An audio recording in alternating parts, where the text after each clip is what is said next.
Vijay should learn certain things. நம்ம வந்து அறிவுரை வரங்கள் அவருக்கு இருக்கக்கூடிய ஒரு பொதுமக்களுடைய விரோதத்தை அவர் தெரிஞ்சுக்கணும். 75% of Tamilians are against DMK.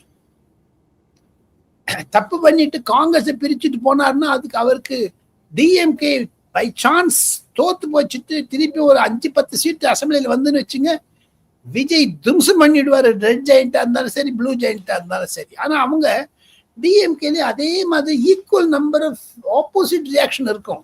விஜயை குறைக்கணும், தமிழகத்தில் பாஜகவை வளர விடக்கூடாது, ஒரு எம்எல்ஏ வரக்கூடாதுன்ட்டு முக ஸ்டாலின் ஒரு எம்பி கிட்ட சொல்லியிருக்காரு. நம்ம நல்லா செலவழிக்கலாம், அவங்கள தோக்காடிங்க எல்லா அப்படின்னு சொல்லியிருக்காரு.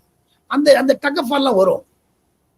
அப்போ விஜய் ஷுட் ஹாவ் ஒரு கான்ஃபிடன்ஸ் ஆஃப் ஒரு அதிமுக இல்ல ஒரு கட்சியிலோட போய் கை கோத்தாதான் நடக்கும். காங்கிரஸ் போன திருப்பி அந்த ஊழல் வந்துடும். உள்ள